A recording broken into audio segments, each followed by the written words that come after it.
Hello and welcome to Honey's Bengali kitchen. আশা করি সবাই ভালো আছো।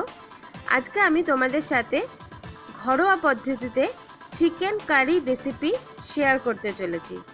দারুণ একটা রেসিপি, তোমরা রুটি, পরোটা, ভাত যে কোনো কিছুর সাথে ট্রাই করতে পারো।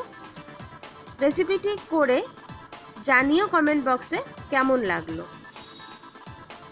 তাহলে চলো দেখে নিই চিকেন কারি বানানোর জন্য আমাদের কি কি উপকরণ লাগছে। প্রথমেই লাগছে চিকেন, লেবুর রস, লঙ্কা গুঁড়ো, হলুদ গুঁড়ো, রসুন বাটা, কুচনো পেঁয়াজ, গরম মশলা, কুচনো টমেটো, আদা বাটা, কাশ্মীরি লঙ্কার গুঁড়ো, এটা অপশনাল, আর নুন। আর আমি ফোড়ন দেওয়ার জন্য নিয়েছি তেজপাতা, গোটা জিরে, গোলমরিচ, দারচিনি আর এলাচ। আর লাগছে আমার তেল এবং জল। প্রথমেই আমি চিকেনটাকে ম্যারিনেট করে নেব। প্রথমে দিচ্ছি চিকেনের মধ্যে হলুদ গুঁড়ো, লঙ্কা গুঁড়ো, খানিকটা লেবুর রস এবং সামান্য পরিমাণে নুন।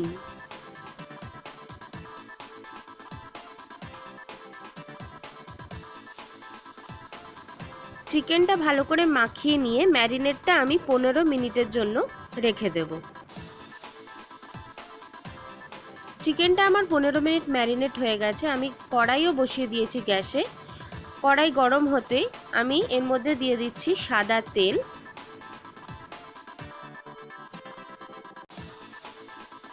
তেল গরম হয়ে যাওয়ার পর আমি সমস্ত গোটা মশলাগুলো ফোড়ন দিয়ে দিলাম।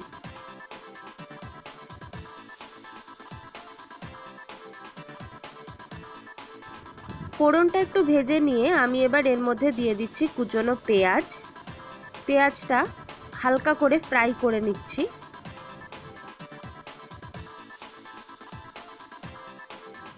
পেঁয়াজের রং চেঞ্জ হয়ে যাওয়ার পর আমি দিচ্ছি এর মধ্যে টমেটো।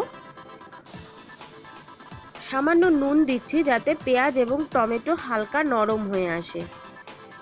এবার আমি এর মধ্যে দিয়ে দিলাম রসুন বাটা এবং আদা বাটা। দিয়ে ভালো করে আমরা এটা কষাতে থাকব।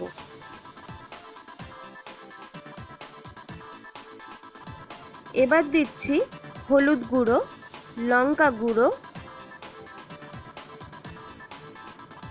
এবং কাশ্মীরি মির্চের গুঁড়ো, এটা অপশনাল, আমি রং হওয়ার জন্য এটা দিলাম।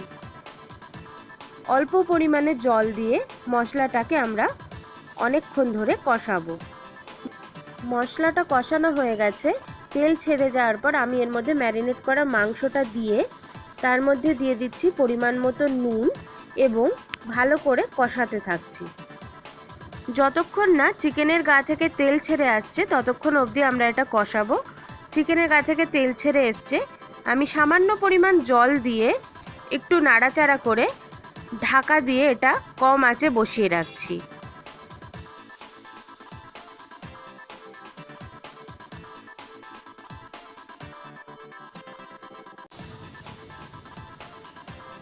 দশ মিনিট পর আমি ঢাকাটা তুলে দিয়েছি। আমার মাংসটাও প্রায় সেদ্ধ হয়ে এসছে। ভালোভাবে নাড়াচাড়া করে আমি এর মধ্যে এবার দিয়ে দেব সামান্য পরিমাণে গরম মশলা।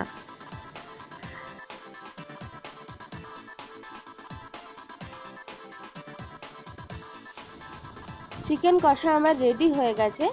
এবার আমি এটাকে সার্ভ করে দিচ্ছি।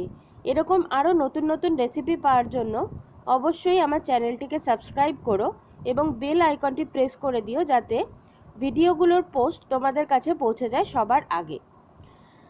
এই রান্নাটি যদি তোমাদের ভালো লেগে থাকে তাহলে অবশ্যই লাইক, শেয়ার ও কমেন্ট করতে ভুলো না।